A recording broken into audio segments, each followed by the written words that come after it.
నా పేరు పైల్ల ఆశయ్య, తెలంగాణ రజక వృత్తిదారుల సంఘం రాష్ట్ర ప్రధాన కార్యదర్శిని.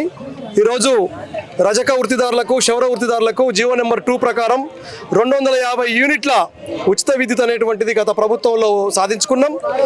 గత ప్రభుత్వంలో కూడా 1 సంవత్సరం పెండింగ్ ఉంది ఈ బిల్లులకు సంబంధించి. ఈ ప్రభుత్వం కూడా ఏర్పడిన తర్వాత 1 సంవత్సరం, సుమారు 2 సంవత్సరాలుగా 200 కోట్ల రూపాయల పైన ఈ ఉచిత విద్యుత్ సంబంధించినటువంటి పెండింగ్ బకాయిలు ఉన్నాయి.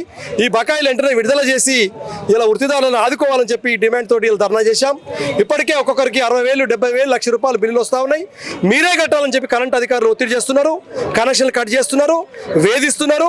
వృత్తిదారుల చేతనే బలవంతంగా కట్టించుకునేటువంటి జరుగుతూ ఉంది. అందుకోసం ఈ సబ్సిడీ అనేటువంటిది ఏదైతే ప్రభుత్వం మాకు ఇచ్చిందో ఉచిత విద్యుత్, దాని వెంటనే సక్రమంగా అమలు చేయాలని, వాటిని పునరుద్ధరించాలని చెప్పి కోరుతా ఉన్నాం. దీంతో పాటు మోడ్రన్ దోబీఘాట్లు కూడా నిర్మించాలి.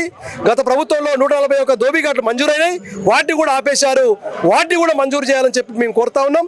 అదేవిధంగా 50 ఏళ్ళు నిండినటువంటి వృత్తిదారులందరికీ కూడా వృద్ధాప్య పెన్షన్ ఇవ్వాలని, మోడ్రన్ లాండ్రీలు, నవీన సెల్లులు నెలకొల్పాలని ఈ డిమాండ్లపై జరిగేటువంటి మహాధరణకు వేలాదిగా రాష్ట్ర వ్యాప్తంగా కదిలొచ్చారు.